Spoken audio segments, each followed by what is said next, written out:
김성환의 시사야.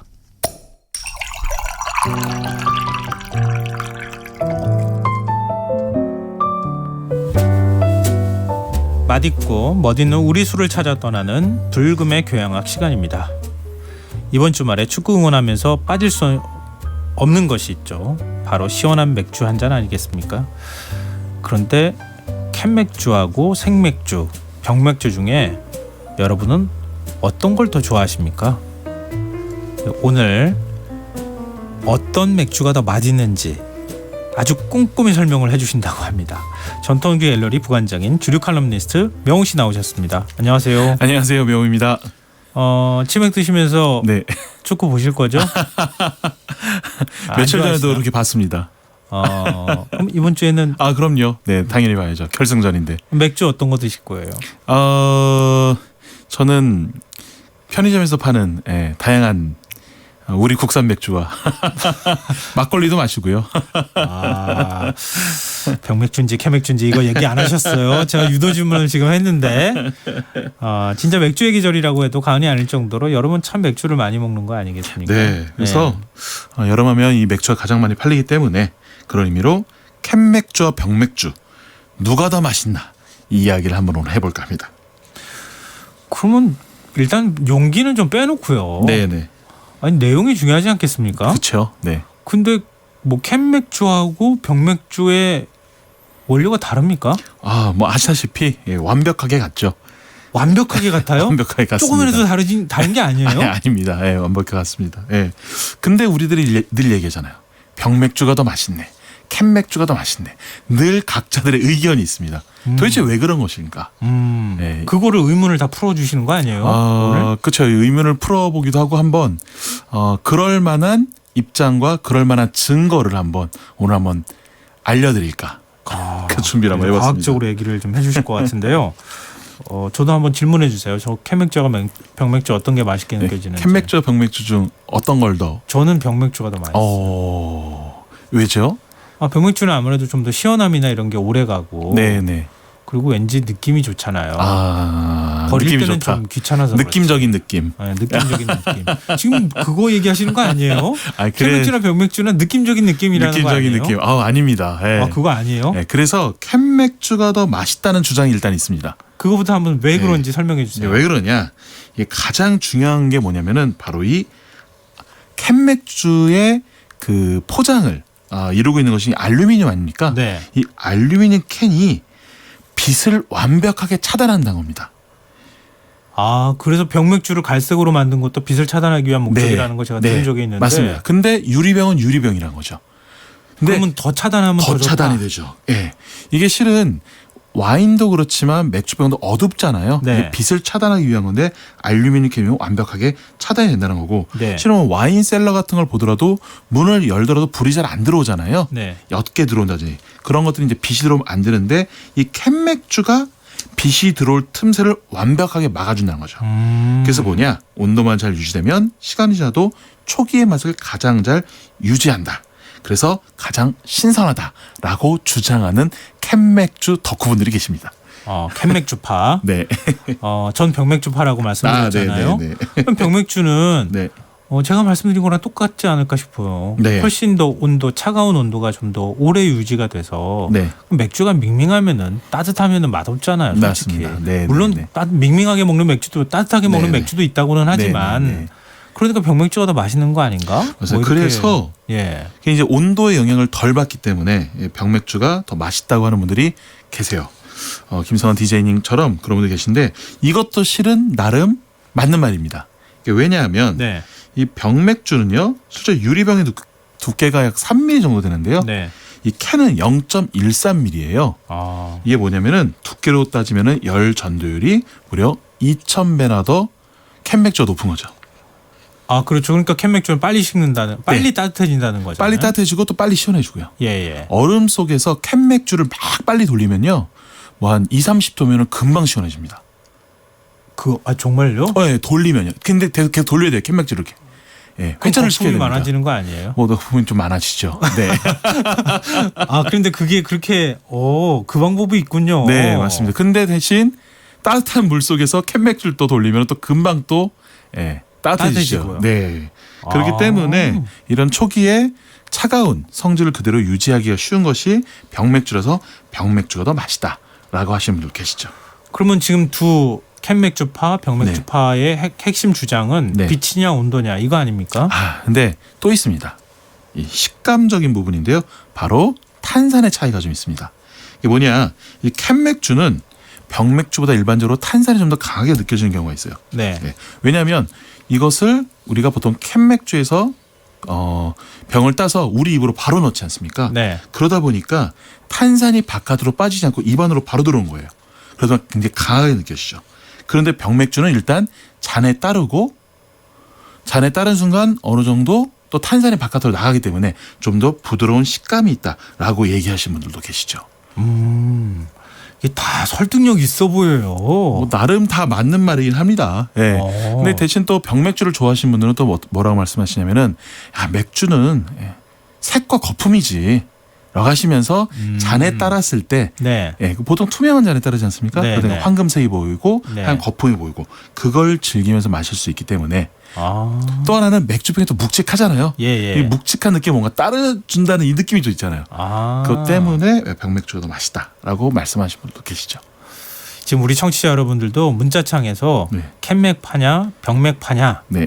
지금 서로 어느 쪽을 더 나는 좋아한다, 무슨 파다 이렇게 지금 얘기를 나누고 계십니다. 그러니까 그럴 정도로 사람들의 어떤 느낌이나 이게 심미적인 부분까지 다 포함되는 거 맞습니다. 아닙니까? 네. 그래서 지금 서로 간에 이 생각들이 좀 차이가 있는데요. 근데 가끔 캔맥주 같은 거 저도 좀 느끼지만 네.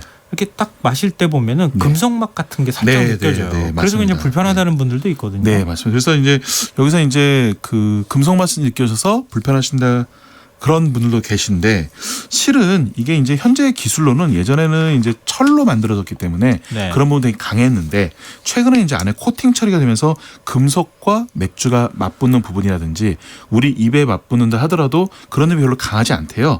다만 이게 뭐냐면은 그 차가운 느낌이 일단 싫은 게 하나가 있고요. 네. 그래서 이런 느낌을 줄이기 위해서는 캔맥주를 좀 더 그냥 마시지 말고 이쁜 잔에 따라 마셔라.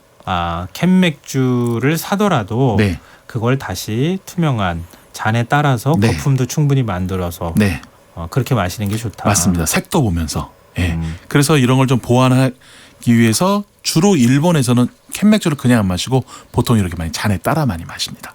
그렇군요. 네. 그것도 또 다른 제3의 방법이 지금 네, 등장했어요. 맞습니다. 네, 네. 근데 이런 캔맥주는 역사에 대해서 한번 얘기를 해봤으면 좋겠는데요. 네. 언제 처음 시작이 된 겁니까? 이게 이제 이 통조림이 탄생하고 한 100년 정도 후에 좀 생기게 되는데요. 알고 보면 캔맥주는 이 그대로 보면 통조림 맥주 아니겠습니까? 굳이 얘기하자면 그렇죠. 네. 그래서 이제 이게 이제 프랑스에서 1810년도에 이제 통조림이 생기고 그 100년 후에 이제 1909년 미국에 있는 독일인이 고안을 해봤는데 이 문제가 있었어요. 일반 통조림은 음식만 넣으면 되지만 네. 그 캔맥주 같은 경우는 안에 또 탄산이 들어가지 않습니까? 그러니까 이거를 견디질 못하는 거예요. 그래서 포기를 했다가 흥미롭게도 미국의 금주법 시대 1920년에서 1933년 사이에 네. 바로 이 캔맥주가 발달하게 됩니다. 이상하죠. 예. 왜 금주법 때 캔맥주가 발달을 하냐? 이게 뭐였냐면은 캔맥주 술 같지 않게 보이려고? 그럴 수도 아닌가요? 있을 것 같네요. 아닌가요? 제가 준비한 건 그건 아니고요. 뭐가 나왔냐면 바로 맥주가 아닌 니어 비어 해서 유사 맥주가 나오게 됩니다. 유사 맥주요? 예. 가짜 맥주요? 맞습니다. 쉽게 해서 무알콜 맥주인 거죠. 네. 이걸- 알코올 들어가면 안 되니까. 맞습니다. 예. 그래서 이것이 금주법 시에 나왔는데 네. 캔으로 나왔던 거예요. 네. 캔으로 나오고 이때 연습을 많이 한 다음에 1935년도 전후로 최초로 미국에서 등장하게 되는 거죠. 그렇군요. 그러니까 뭐냐면 아이러니하게 술 마시지 말라고 금주법을 만들었는데 그 금주법이 결국은 캔맥주를 만들게 된 이 아이러니한 역사적 배경이 여기에 또 있는 것입니다. 그럼 그때 캔맥주 지금 뭐 알코올이 없는 맥주였다고 말씀하셨지만 그래도 네. 맥주는 맥주 아니겠습니까? 그렇죠. 1935년도부터 들어간 그 캔맥주 같은 경우에는 보통 알코올 도수 한 4% 정도 들어갔었죠. 네. 그럼 이제 그때 캔맥주하고 지금의 캔맥주, 그러니까 캔 자체도 좀 다를 것 그렇죠. 같거든요. 그때는 이제 철제 캔으로 돼 있었고요. 네. 무엇보다도 당시의 캔맥주는 진짜 통조림이었습니다. 예, 우리 복숭아 통조림 황도, 백도 하는 것처럼. 예, 저 엄청 좋아해요. 저도 좋아하는데요. 예. 이게 특징이 뭐겠습니까? 예, 뚜껑이 없잖아요, 지금처럼. 예. 예, 그래서 당시 캔 맥주 같은 경우는 뚜껑이 없이 직접 이거를 날카로움으로 뚫어서 잔에 넣어서 마시는 그런 것이 최초의 캔 맥주였죠. 그러면 지금의 형태의 캔 맥주가 아니었군요. 네, 맞습니다. 통조림 중에서도 과거의 통조림 이렇게 딸 때 돌려가면서 땄던 거 그런 형태로 맥주가 맞습니다. 네. 그런 것이 좀 또 발전해서 60년대 이제 풀탭 스타일이라 그래서 풀이 잡아당기다는 거잖아요. 예. 잡아당겨서 빼는 게 있었죠. 예. 그런 스타일이 이제 60, 70년대 굉장히 유행을 하게 되는데 이게 굉장히 획기적인 거였어요. 예. 그렇죠. 그 따는 게 불편해서 안 쓸 테니까. 오프너가 없어도 되는 거니까. 근데 이 문제가 뭐냐면은 이 풀탭 스타일의 그 탭이 쓰레기를 엄청 넣어서 이게 환경 쓰레기가 돼버린 거예요. 그 탭들이나 아니면 그 뚜껑은 또 같이 이렇게 버리기가 어려우니까. 네, 맞습니다. 예. 어렸을 때 저는 그 탭들을 주워다가 제가 이제 좋아했던 짝사랑하던 그런 친구들한테 반지다 그러면서 말이 껴줬던 기억이 나요, 저는. 바로 차였죠? 네. 그래서 그 이후에 풀탭 스타일이니까 잡아당기는 거에서 지금은 이제 눌러서 여는 스테이 탭 스타일이 이제 나오게 된 것이죠.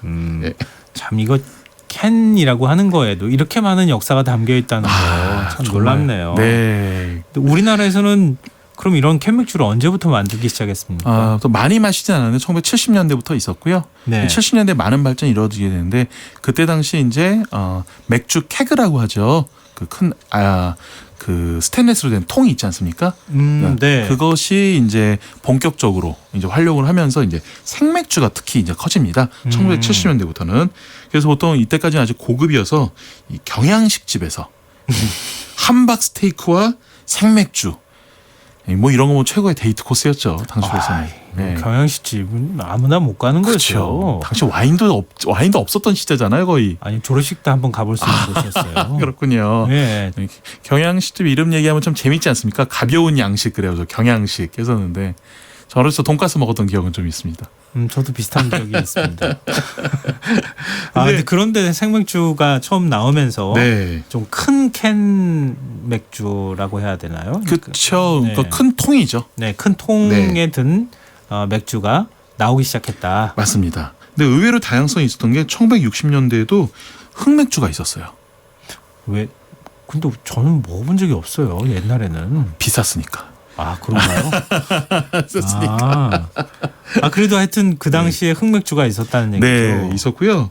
그 당시 이제 맥주 가격이 정말 비쌌는데 60년대 같은 경우는 1리터에 당시 한 1,000원도 하기도 해요. 근데 이 1,000원이 지금의 가격으로 보면 얼마냐면은 한 물가가 35배 정도 올랐다고 보통 봅니다.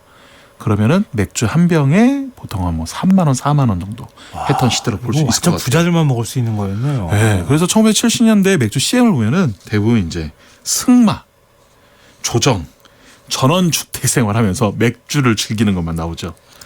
1970년대, 60년대요? 네. 이런 거 즐기는 사람들은 거의 재벌 총수나 가능한 그렇죠, 맞습니다.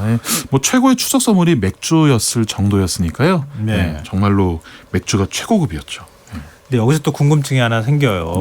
이게 지금 캔 맥주하고 병맥주는 똑같은 맥주라고 하셨잖아요. 생맥주하고 병맥주든 캔 맥주든 이건 좀 다르지 않습니까? 생은 살아있는 이 효모가 살아있는 맥주 그거 아닙니까? 다들 그렇게 많이 생각하시는데 뭐 대부분 이제 특히 대기업에서 나오는 우리가 먹는 일반 생맥주는 내용물은 다 같습니다. 효모가 살아있진 않아요. 생맥주라고 하더라도. 왜 똑같은 맥주예요? 맞습니다. 똑같은 맥주입니다. 다만 이렇게 우리가 생맥주를 영어로 드래프트 비어라고 많이 얘기하잖아요. 이 드래프트 비어를 직역을 하면은 실은 생이 아니고 통이에요. 통맥주, 통에서 나오는 맥주. 그럼 통에 담아서 주는. 통에 담아서 또 나눠서 따라주는 맥주. 맞습니다. 그런 뜻입니다. 그래서 실질적으로는 지금 나오는 뭐 특히 대기업에서 나오는 맥주들은 대부분 효모가 살아있지 않고요. 대신에 어떤 걸 하냐면은 뭐 모두가 다 그런 건 아닌데 비열 처리 그래가지고 그 마이크로 필터로 효모만 걸러내서 열을 가하지 않고 나오는 것들이 있긴 있어요. 그거는 무슨 차이가 있어요? 효모는 다 걸러내는 거죠. 필터로. 예. 그래서 효모가 살아있진 않고 네. 그러니까 다양한 균이나 맛이나 이런 것들이 다 걸러냈기 때문에 다만 열을 좀 덜 가했기 때문에 좀 프레시함은 있다 이렇게 볼 수 있는 거죠. 아 그런 건 맛 차이가 좀 있습니까? 네. 신선함의 차이 같은 게 있어요. 그렇죠. 아무래도 한번 끓였던 것과 끓이지 않은 거의 차이는 분명히 있고요. 네. 근데 그것을 가지고 끓였다고 해서 생맥주로 부를 수 없는 것도 아니고요. 끓이지 않았다고 해서 무조건 생맥주로 얘기할 수 있는 부분도 아닙니다. 예. 그러면 이게 제가 예전에 보니까 맥주 역사 보면 일제시대 때부터 생맥주가 있었다. 네네네. 그런 걸 봐서 와 그때는 사람들도 일제시대 사람들도 그런 생맥주를 마셨단 말이야. 저 굉장히 놀랐거든요. 네네. 근데 같다는 게 굉장히 좀 실망스러운데요. 뭐 근데 당시에도 보니까 나무통에다가 많이 넣어가지고 이렇게 생맥주를 많이 팔았다고 합니다. 일제 강점기 시절에도. 그러면은 일반 캔맥주와 병맥주 뭐 이런 맥주들이 다 다른 것들이 좀 없다고 결론 내릴 수가 있겠네요. 근데 괄정아까도 캔맥주도 빛을 차단하기 때문에 마시는 것이고 네. 병맥주도 온도를 유지를 잘하기 때문에 좀 마실 수 있다 이렇게 말씀드렸잖아요. 네. 비슷한 걸로 이 생맥주 같은 경우에는 이걸 서버를 이제 열어서 우리가 맥주를 따를 때 초음파로 맥주를 흔들어서 크리미한 거품이 좀 나오게 됩니다. 네. 네, 그러니까 일반적으로 우리 먹는 병맥주와 생맥주와는 다른 병맥주와 캔맥주와는 다른 식감이 있는 거죠. 그래서 크림 생맥주 뭐 이런 것도 있잖아요. 파는 집 있어요. 네, 프랜차이즈도 있잖아요. 네, 맞습니다. 그런 것도 이제 서버를 통해서 초음파로 줘서 그런 것들이 나오기 때문에 또 맛이 좀 다른 부분이 있는 것이고요. 또 하나는 또 이게 스테인레스 통을 쓰다 보니까 빛을 또 완벽하게 차단합니다. 네. 네, 그리고 또 맥주가 이 서버를 통해서 나올 때 이 서버 안에서 시원해지거든요, 보통. 네. 그러면은 늘 나오는 생맥주의 온도가 굉장히 균일해요. 우리가 캔맥주나 병맥주 같은 경우는 이제 막 냉장고에 넣어놓다든지 그러면은 네. 온도가 변할 수 있잖아요. 네. 생맥주는 늘 시원한 거예요. 그래서 어떻게 보면 뭐라고 할까? 약간 그 배신을 하는 경우가 별로 적습니다. 네. 다만 그 서버를 굉장히 깨끗하게 청소를 해주는 게 정말 중요한 거죠. 그럼 어떤 집이 생맥주가 제일 맛있습니까? 그래서 청소가 잘 되고 교환을 자주 해줘야 되는 일단 장사가 잘 되는 곳. 네. 예, 그렇죠. 그리고 가게를 봤을 때 가게가 굉장히 깨끗하다. 그런 맥주도 분명히 깨끗하게 관리할 것이다. 그래서 깨끗한 집을 가는 게 굉장히 중요합니다. 예. 맥주가 다른 것은 아니지만 네. 어떻게 관리하고 네. 어떻게 따라 마시느냐 네. 이게 굉장히 중요하다. 오늘 맞습니다. 결론은 맞습니다. 그러니까 캔, 병, 생 별로 네. 중요하지 않다. 뭐 느낌적인 느낌으로 중요하죠. 네. 알겠습니다.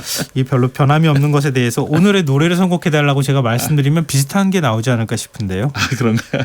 그래서 제가 오늘 맥주 편이기 때문에 이 짜릿한 탄산의 모습이 마치 흰 파도가 부서지는 모습과 비슷하다고 좀 생각을 해봤습니다. 네. 그래서 그런 의미로 여름바다의 노래, 제주도의 바다를 노래한 태연의 제주도의 푸른밤 신청해봤습니다. 제 예상을 완전히 빗나간 노래 선곡이셨습니다. 근데 굉장히 좋습니다. 제주도 바다 생각하니까 맥주 맛이 왠지 더 맛있을 것 같습니다. 너무 좋을 것 같습니다. 네. 불금의 귀향학 지금까지 전통주 칼럼니스트 명우 씨와 함께했습니다. 오늘도 고맙습니다. 고맙습니다. 네. 오늘 모바일 상품권 당첨자는 홈페이지 공지사항에서 확인하실 수 있습니다. 끝곡 태연의 제주도의 푸른밤 띄워드리고요. 저는 이번 주 순서 모두 마무리하겠습니다. 주말 잘 보내시고요. 저는 월요일 밤 다시 찾아오겠습니다. 편안한 밤 되십시오. 둘이서 모든 걸 훌훌거리고 제주도 푸른밤 그 별 아래 이제는 더 이상 얽매이긴 우린 싫어요. 신문에 TV에 월급 봉투에 아파트 담벼락보다는 바다를 볼 수 있는 창문이 좋아요. 긴 깡밭 199 감귤도 우리 둘이 갖고 봐요. 정말로